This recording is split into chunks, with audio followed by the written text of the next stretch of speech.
नमस्कार दर्शकों, खबरों की खबर कार्यक्रम में आप सभी का एक बार फिर से स्वागत है। इस बार हम देश में चल रहे किसान आंदोलन जैसे बेहद अहम मुद्दे पर चर्चा करेंगे, जो वर्तमान समय में देश की सरकार व मीडिया के गिरते स्तर को दर्शाता है। साथ ही हम सभी धर्मों के पवित्र सदग्रंथों से जानेंगे कि आखिर सृष्टि की रचना कैसे हुई, आखिर कौन है हम सबका रचयिता। तो चलिए शुरू करते हैं हमारा स्पेशल कार्यक्रम खबरों की खबर का सच, जो आप जानना चाहते हैं। दिल्ली की दहलीज पर डटे किसान सरकार पर दबाव बनाने में कोई कसर नहीं छोड़ रहे। दिल्ली को पंजाब और हरियाणा से जोड़ने वाले राजमार्गों पर 8 दिन से डेरा डाले किसानों का जज्बा दिसंबर की सर्द रातों पर भी भारी पड़ रहा है। किसान संगठन नए कृषि कानूनों को लेकर पहले ही 4 बार सरकार से शांति वार्ता करने के प्रयत्न कर चुकी है। पंजाब स्टेट असेंबली ने तो इन तीनों कानूनों को रद्द करते हुए 3 नए बिल पास कर दिए हैं, लेकिन अब यह तो समय ही बताएगा कि राष्ट्रपति के द्वारा कौन से कानूनों पर मोहर लगती है। अभी वर्तमान समय में देश के किसान लोकतंत्र में विश्वास रखते हुए आंदोलन करने सड़कों पर उतर चुके हैं। ट्रैक्टर और ट्रॉली के साथ मार्च करते हुए आज किसान पुलिस की आंखों से आंख मिलाते हुए दिल्ली की सीमाओं के चारों ओर घेरा डाले खड़े हैं। जैसा कि हम सब जानते हैं कि भारत एक कृषि प्रधान देश है। यहाँ की लगभग 60% जनसंख्या की रोजी रोटी कृषि से ही जुड़ी हुई है। कोरोना महामारी से आज पूरा विश्व जूझ रहा है। ऐसे कठिन समय में भी किसानों की उपज में साल 2020 में 3% का ग्रोथ हुआ है। जीडीपी यानी कि राष्ट्रीय सकल घरेलू उत्पाद 23.9 तक गिरने के बाद देश की अर्थव्यवस्था लगभग चौपट सी हो गई है। ऐसे में भी देश के किसानों ने जीडीपी में 3% का महत्वपूर्ण योगदान दिया है। FAIFA ने एक बयान में कहा था कि मौजूदा समय में कृषि 14% से भी अधिक का योगदान करती है और देश के श्रमिकों के 40% से अधिक हिस्से को आजीविका प्रदान करती है। कोविड-19 की वजह से पैदा आर्थिक मंदी के बीच 2020 और 21 में आर्थिक स्थिरता के लिए इसका योगदान और भी अधिक होने की उम्मीद है। कोरोना महामारी जैसे इस कठिन समय में भी जब बेरोजगारी अपने चरम पर है और लॉकडाउन के कारण फैली आर्थिक मंदी के कारण देश के किसान और मजदूर वर्ग का सबसे अधिक शोषण हो रहा है। ऐसे में सरकार ने 3 कृषि विरोधी कानूनों के बिल को पारित कर देश के किसानों की दुविधा को और अधिक बढ़ा दिया है। पंजाब, हरियाणा और उत्तर प्रदेश के राज्यों के किसान इसे काला कानून बताकर सरकार के द्वारा पारित इस बिल का विरोध प्रदर्शन कर रहे हैं। आइए अब जानते हैं कि क्या है ये नए कानून। सबसे पहले बात करते हैं farmer produce trade and commerce. इस कानून के तहत किसान उत्पादन, संग्रह और एकत्रीकरण के लिए किसी भी स्थान पर व्यापार कर सकते हैं। यह कानून किसानों की उपज के लिए उन्हें इलेक्ट्रॉनिक ट्रेडिंग और ई कॉमर्स की अनुमति देता है। साथ ही अत्यधिक बाजार शुल्क लेने से राज्य सरकारों को प्रतिबंधित भी करता है। उसके बाद बात करते हैं farmer empowerment and protection agreement on price assurance and farm services act 2020। ये कानून किसानों को खरीदारों के साथ फसल बोने से पहले ही एक तय की गई रकम में सौदा करने के लिए एक कानूनी ढांचा प्रदान करता है। उसके बाद बात करते हैं एसेंशियल कमोडिटीज अमेंडमेंट एक्ट 2020 की। इस कानून के तहत प्याज, आलू, अनाज, खाद्य तेल, दाल आदि को आवश्यक वस्तुओं की सूची से हटाने का प्रावधान बनाया गया है। साथ ही यह कानून किसी को भी किसी भी खाद्य पदार्थ का मनचाहे समय तक स्टॉक करने की अनुमति देता है। आपको यहाँ बता दें कि ये 3 कृषि कानूनों वाला मॉडल पहले ही ऑस्ट्रेलिया और अमेरिका जैसे बड़े देशों में नाकाम रह चुका है। देखने में आया है कि ऐसे कई कानून और चीजें जो विदेशों में प्रतिबंधित कर दी जाती हैं, भारत उन्हें अपनाकर भारतीय लोगों पर थोप देता है, जो कि लोकतंत्र के हिसाब से बिल्कुल गलत है।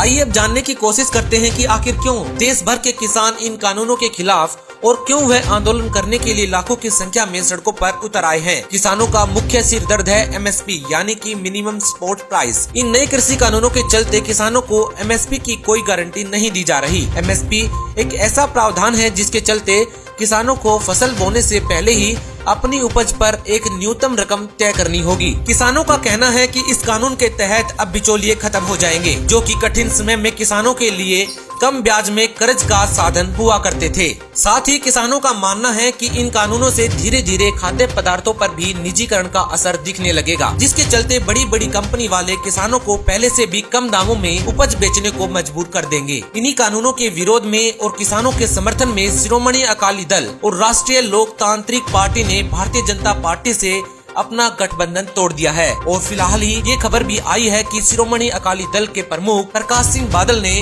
पद्मश्री अवार्ड वापस कर दिया। MSP का लाभ पंजाब और हरियाणा के अधिकतर किसान ही उठा पाते थे। यही कारण है कि यहाँ के अधिकतर किसान आंदोलन में हिस्सा ले रहे हैं। पिछले 4 महीनों से देश के लगभग 500 से भी अधिक किसान संगठन इन 3 कृषि कानूनों का विरोध करते नजर आ रहे हैं। कर्नाटक, गुजरात, तमिलनाडु, केरला जैसे देश के कई राज्यों में भी किसानों के द्वारा स्थानीय विरोध प्रदर्शन किए जा रहे हैं। देश के किसानों को विश्व के कई देशों से जैसे टोरंटो, न्यूयॉर्क के लोगों का भी समर्थन मिल रहा है। देश के किसान आज आंदोलन करने और अपने हक को पाने के लिए खेती के सीजन में अपने खेत छोड़कर अपने बाल बच्चों परिवार के साथ ट्रैक्टर, ट्रेली और ट्रक भर भर कर सड़क पर आ चुके हैं। यही नहीं, हरियाणा और पंजाब की पंचायतों में घर घर से एक किसान भाई को आंदोलन में शामिल होने के लिए कहा जा रहा है। पंजाब और हरियाणा से हजारों की संख्या में किसानों ने दिल्ली चलो का नारा बुलंद किया है। इस मार्च के तहत किसान संगठनों ने संविधान दिवस पर दिल्ली में स्थित रामलीला मैदान या जंतर मंतर पर प्रदर्शन करने का फैसला किया था, लेकिन किसानों के विरोध प्रदर्शन में पुलिस प्रशासन के कड़े बंदोबस्त के चलते उनको बीच रास्ते में ही रोक दिया गया। या ये कहा जाए कि ये भी किसानों की एक प्लानिंग है कि ताकि वो दिल्ली में खुद घिर कर न बैठ जाएं, क्योंकि दिल्ली के सभी मुख्य राजमार्गों को किसानों ने घेर रखा है। पंजाब और हरियाणा के किसानों को 26 नवंबर तक दिल्ली पहुंचना था, लेकिन वो हरियाणा से सटे सिंघू बॉर्डर और टिकरी बॉर्डर तक ही पहुंच पाए। हरियाणा और पंजाब के किसान भाइयों और बहनों का सहयोग देने के लिए यूपी, मध्य प्रदेश, उत्तराखंड और राजस्थान से भी अनेक किसानों ने आंदोलन में हिस्सा लिया। विरोध प्रदर्शन करते हुए दिल्ली की ओर बढ़ रहे किसानों पर प्रशासन ने लाठीचार्ज किया। ठंडे पानी की बौछारें और आंसू गैस के गोले भी दागे गए। पुलिस प्रशासन ने दिल्ली के 5 मुख्य बॉर्डर्स को बैरिकेड्स और तारों के जरिए सील कर दिया। यही नहीं, प्रशासन ने बुलडोजर का इस्तेमाल करते हुए रास्ते में बड़े बड़े गड्ढे बना दिए, जिससे किसान आगे न बढ़ पाएं। विरोध प्रदर्शन और आंदोलन में हिस्सा लेने आए किसानों ने बताया कि वो लगभग 6 महीने का राशन साथ में लेकर आए हैं। किसानों के द्वारा प्रतिदिन लंगर के जरिए सड़कों पर ही भंडारे लगाए जाते हैं, जिसमें वहाँ पर तैनात पुलिस कर्मियों को भी भोजन खिलाया जाता है। हद तो तब हो जाती है जब देश के किसानों के बहादुर जवान बेटे पुलिस की वर्दी पहने अपने ही बाप पर लाठी बरसाते हैं। भारत में जहां पर जय जवान जय किसान के नारे लगाए जाते हैं, उसी देश में आज जवान और किसान एक दूसरे के सामने आ खड़े हुए हैं। किसानों के हौसले इतने बुलंद हैं कि इसका अंदाजा इसी बात से लगाया जा सकता है कि जहां पर पुलिस ने गड्ढे खोद दिए थे, वहां पर किसानों ने मिलकर उन गड्ढों को मिट्टी से पुनः भर दिया और सड़क को चलने लायक बनाने के बाद आंदोलन में आगे बढ़ चले। साथ ही बैरिकेड्स को हटा कर रास्ता साफ करते हुए सिंघू बॉर्डर और टिकरी बॉर्डर पर जा डटे। आखिरकार आज देश के जवान और किसान क्यों एक दूसरे के सामने खड़े हैं, आइए जानते हैं। बात कुछ यूं है कि वैसे तो देश के संविधान से बढ़कर कुछ भी नहीं है और कानून के दायरों के चलते पुलिस फोर्स भ्रष्ट नेताओं के इशारों पर नाचने वाली कठपुतली बन चुकी है। वर्तमान समय में सरकार कोरोना महामारी के मद्देनजर किसानों को आंदोलन करने से रोक रही है, जबकि देश के किसानों ने दिवाली के चलते स्वेच्छा से आंदोलन को एक विराम दे दिया था। सरकार कोरोना महामारी का हवाला देते हुए इस आंदोलन का विरोध खुलकर कर रही है, जबकि किसान पिछले महीने बिहार चुनाव में हुए प्रचार प्रसार व चुनावी रैलियों का हवाला देकर सरकार की एक नहीं सुन रहे। कोरोना महामारी को काबू करने के लिए हरियाणा सरकार ने आंदोलन के चलते राज्य में बस सुविधा को कुछ समय के लिए रद्द कर दिया था, ताकि किसान आंदोलन करने दिल्ली न पहुंच पाएं। साथ ही धारा 144 लगाते हुए ताकि भीड़ इकट्ठा न हो पाए, हरियाणा सरकार ने काफी बंदोबस्त कर दिए थे। इसके अलावा हरियाणा में 100 से भी अधिक किसानों को अभी तक गिरफ्तार किया जा चुका है। इसके अलावा कर्नाटक और तमिलनाडु जैसे राज्यों में लगभग 500 किसानों को अब तक अरेस्ट किया जा चुका है। सरकार ने किसानों को उत्तरी दिल्ली स्थित बुराड़ी पार्क में जाकर शांतिपूर्वक आंदोलन करने की अनुमति तो दे दी, लेकिन किसान यूनियन का कहना था कि किसान या तो सड़क पर रहेंगे या तो दिल्ली में रामलीला मैदान या फिर जंतर मंतर पर जाएंगे। सरकार ने किसान यूनियन को 3 दिसंबर को बातचीत के लिए बुलाया था, लेकिन किसानों ने पहले ही स्पष्ट कर दिया था कि उन्हें कोई समझौता वार्ता तब तक मंजूर नहीं जब तक ये तीनों काले कानून वापस नहीं हो जाते। किसानों ने मीडिया और सरकार को बताया कि यदि उन्हें रामलीला मैदान या जंतर मंतर में शांतिपूर्वक आंदोलन करने की अनुमति नहीं दी गई तो दिल्ली की घेराबंदी कर शहर से सभी प्रकार के यातायात को रोक देंगे। एक तरफ सरकार बार बार किसानों को आश्वासन देने का प्रयास कर रही है, प्रधानमंत्री, गृह मंत्री, कृषि मंत्री किसानों की मांगे सुनने को तैयार हैं, लेकिन दूसरी ओर देश की मीडिया किसानों के खिलाफ सेंसिटिव खबरें दिखाकर मुद्दे को कहीं न कहीं भड़काने की कोशिश कर रही है। कुछ मीडिया हाउसेज ने किसान आंदोलन में खालिस्तानी नारे लगने की बात की तो कुछ ने किसान आंदोलन में अर्बन नक्सलियों के शामिल होने की बात रखी,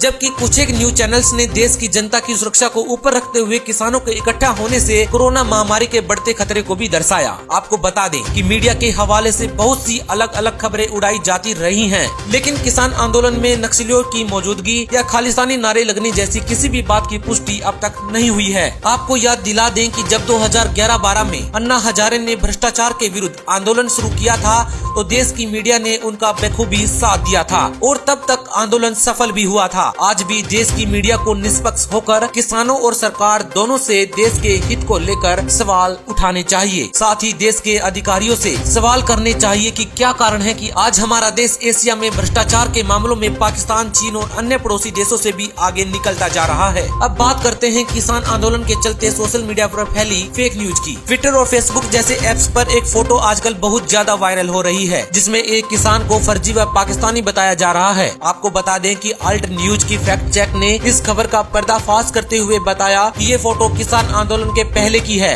यह व्यक्ति आंदोलन में शामिल नहीं है। इसके अलावा ट्विटर और फेसबुक पर एक 15 सेकंड का वीडियो वायरल हो रहा है, जिसमें लिखा था कि किसानों के द्वारा खालिस्तान के नारे लगाए जा रहे हैं, जबकि द कैंट नाम एक ऑनलाइन न्यूज पोर्टल ने इसका भी पर्दाफाश करते हुए बताया कि ये वीडियो भारत का नहीं बल्कि इसे यूके देश में साल 2019 में बनाया गया था। ऐसे ही एक खबर सोशल मीडिया पर वायरल हो रही है, जिसमें 2 बुजुर्ग महिलाओं के फोटो दिखाए जा रहे हैं और बताया जा रहा है कि यह वही महिला है जिसने 2019 में CAA के खिलाफ आंदोलन किया था और अब वही महिला किसान आंदोलन में शामिल हो गई है। जबकि इस झूठी खबर का भी पर्दाफाश कई अखबारों ने किया और बताया कि ये 2 औरतें सिर्फ दिखने में एक जैसी लग रही हैं, लेकिन असल जिंदगी में दोनों का एक दूसरे से कोई रिश्ता नहीं है। कंगना कौन है, मैंने क्यों बदनाम कर दी? मैं कोई भी दिहाड़ी ते नहीं जाती, मैं तो खेतीबाड़ी करदी हाँ, हजे भी करदी हाँ। मुंडा पानी लाउण जांदा है, 2 मोगे दी बारी है, मैं 8वें ਦੇ 8वें नाल जानी बन्ना ते बहनी उत्थे जाके मुंडा काम करदा, खेतीबाड़ी करदा है। भी सानू भी इस गल दा पूरा रोस है, सानू इंसाफ मिलना चाहिए भी साडी भैन नूं एडी गल किवें कही भी साडी इस गल दा असलीयत कड्ढण भी ये वाकई बुढ़ी दिहाड़ी वाली है। आइए अब जानने की कोशिश करते हैं कि किसानों की मांगे क्या हैं। किसानों की 5 मूल मांगे हैं। सबसे पहले तो किसान चाहते हैं कि सरकार इन तीनों कृषि कानूनों को रद्द करे। इसके अलावा सबसे महत्वपूर्ण मांग MSP यानी कि मिनिमम सपोर्ट प्राइस की है। वे चाहते हैं कि सरकार इन्हें MSP रिटेल पर दे। इसका मतलब ये बनता है कि जिस प्रकार यदि पार्ले जी बिस्कुट के एक पैकेट का तय मूल्य 5 रुपए है तो पार्ले जी बिस्कुट दुकान में 5 रुपए से कम में नहीं बिक सकता। इसी प्रकार खाद्य पदार्थों के लिए भी एक MRP यानी कि मिनिमम रिटेल प्राइस तय किया जाए। साथ ही उन्हें सरकार से ये MSP लिखित कानून में चाहिए। इसके अलावा किसानों का कहना है कि सरकार इलेक्ट्रिसिटी इमिनेट बिल को भी रद्द कर दे। किसानों का मानना है कि इसके चलते अब उन्हें बिजली बिल भरने के लिए सरकार से कोई भी सब्सिडी नहीं मिलेगी। किसानों की चौथी मांग ये है कि उन कानूनों को वापस लिया जाए जिसके चलते किसानों को ठूठ या पराली जलाने पर 3 साल की सजा या 1 करोड़ रुपए का जुर्माना हो सकता है। किसानों की आखिरी मांग ये है कि उन किसानों को जेल से रिहा किया जाए जिनको ठूठ या पराली जलाने के अपराध में जेल में बंद किया गया है। दर्शकों, ऐसे न्यूज की पड़ताल में हमने ये पाया कि वर्तमान समय में देश के नेता, मीडिया व जनता एक नीति से काम नहीं कर रहे। इसके अलावा फेक न्यूज, प्रोपेगेंडा का तांडव सोशल मीडिया पर दिन प्रतिदिन बढ़ता जा रहा है। किसानों की समस्या का स्थायी हल केवल आध्यात्मिक मार्गदर्शन से ही संभव है। किसानों को कृषि के लिए उपजाऊ भूमि, पर्याप्त वर्षा की आवश्यकता होती है। साथ ही सूखा, बाढ़ जैसी प्राकृतिक आपदाओं से निपटने की भी आवश्यकता होती है। हमारे पवित्र शास्त्र हमें बताते हैं कि वर्षा यज्ञ से होती है और यज्ञ पूर्ण संत से नाम दीक्षा लेकर विधिवत करने से ही संपन्न होती है। पूर्ण परमात्मा कबीर देव सभी यज्ञ में विद्यमान होते हैं।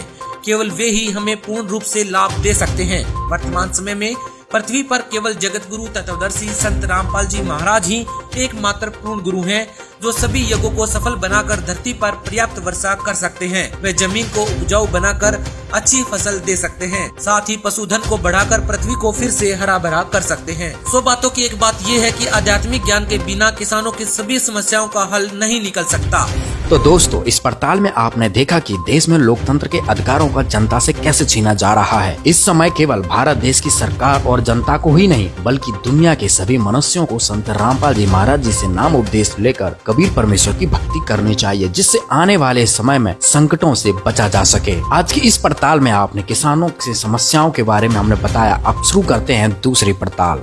तो आइए अब बात करते हैं आज के आध्यात्मिक मुद्दे पर। आज हम जानेंगे कि जिस दुनिया में हम हम रहते हैं, आखिर उसकी रचना कैसे हुई और किसने की?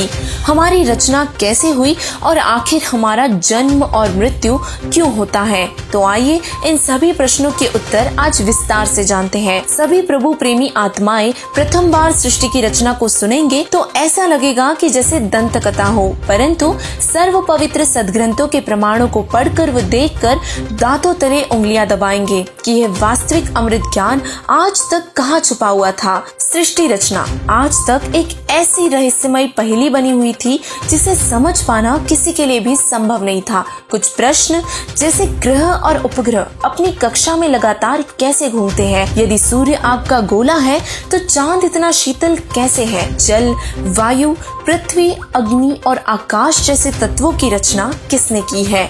क्या ये ब्रह्मांड, ये ग्रह, उपग्रह, मनुष्य और अन्य जीव स्वयं ही अस्तित्व में आए हैं? अगर ऐसा नहीं है तो फिर वह परम शक्ति कौन है जिसने ये सब संरचना की है? क्या उसे देखा जा सकता है? क्या उसे पाया जा सकता है? इन सभी प्रश्नों के उत्तर पाने के लिए मनुष्य हमेशा से ही प्रयासरत रहा है, परंतु बहुत ही दुख की बात है कि सभी धर्मों के ग्रंथों में प्रमाण होने के बाद भी ये अद्वितीय तत्व ज्ञान आज तक भगत समाज से छिपा हुआ था।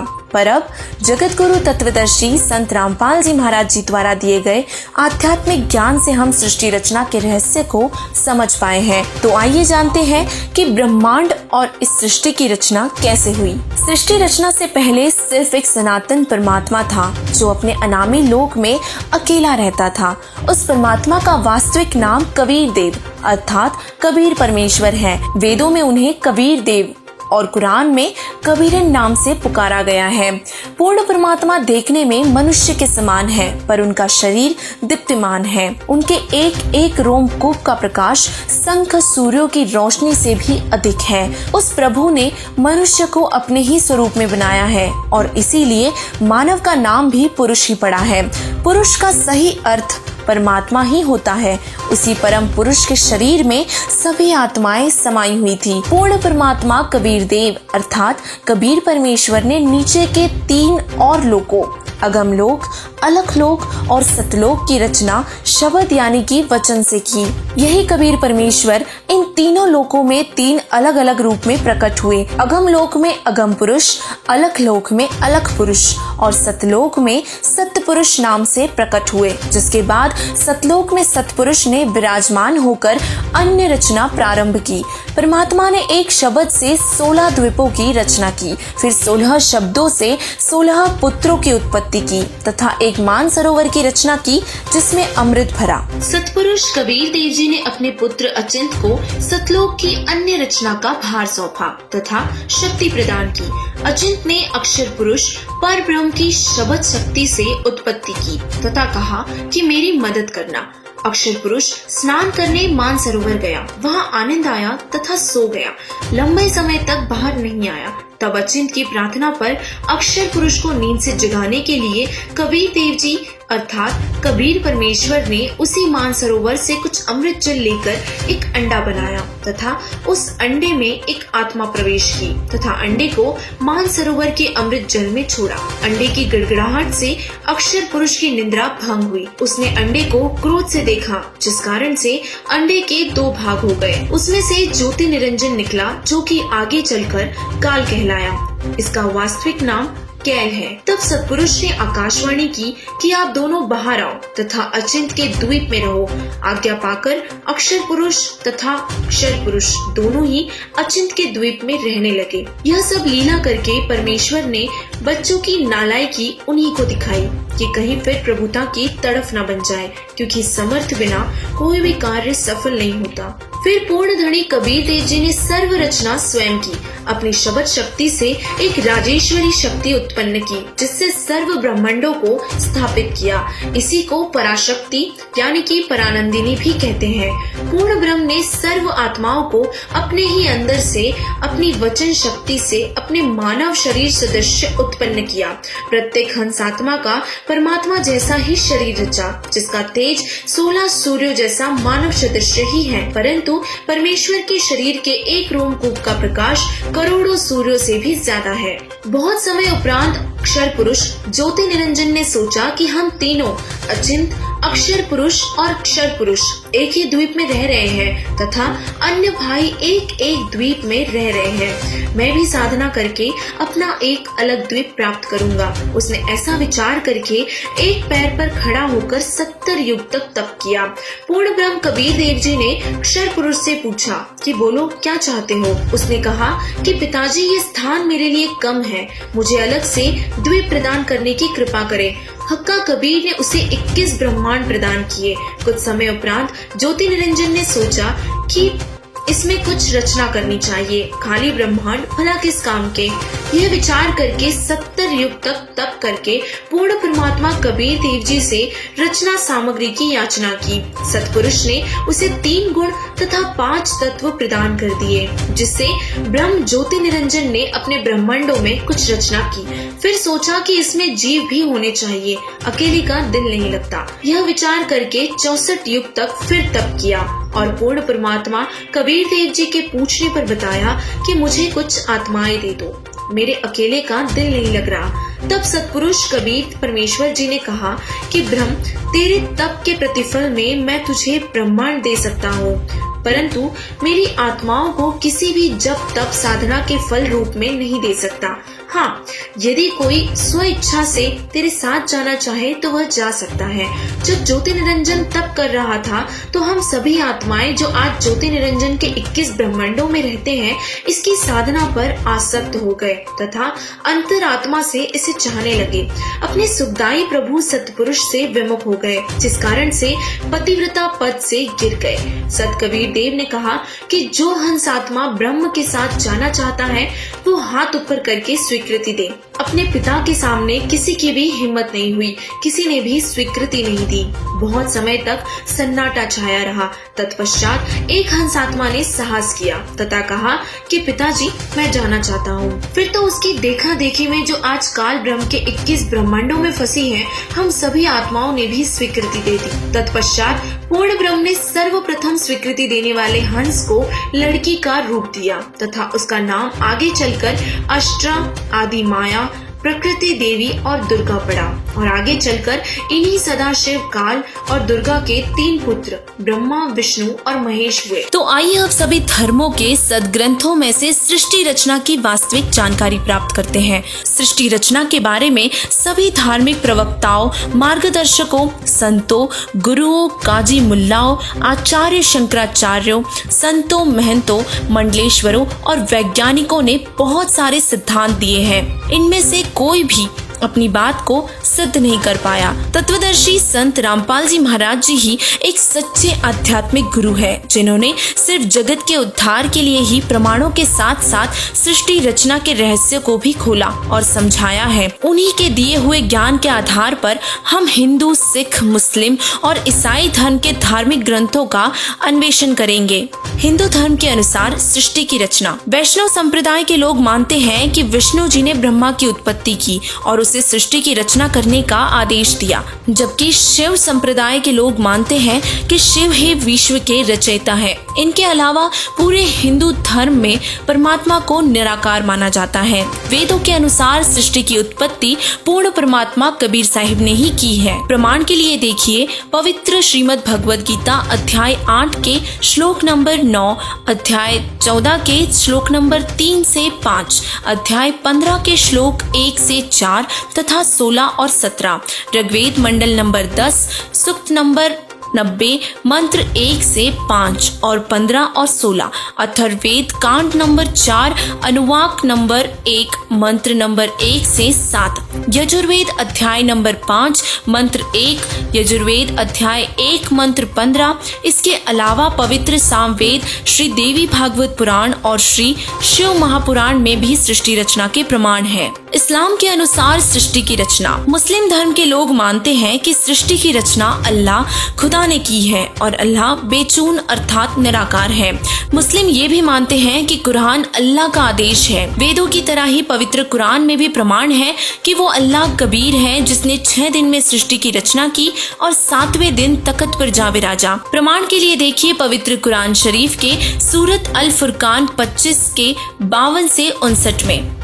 ईसाई धर्म के अनुसार सृष्टि की रचना। ईसाई धर्म के अनुयायी मानते हैं कि परमात्मा निराकार है और उसी ने सब संरचना की है, परंतु बाइबल में भी सर्वोच्च परमेश्वर का नाम कबीर ही बताया गया है। प्रमाण के लिए देखिए ऑर्थोडॉक्स जेविश बाइबल में ईयॉब 36:5 और पवित्र बाइबल के उत्पत्ति ग्रंथ पृष्ठ नंबर 2 पर 1.20 से 2.5 पर स्पष्ट है कि सृष्टि के रचयिता कबीर है।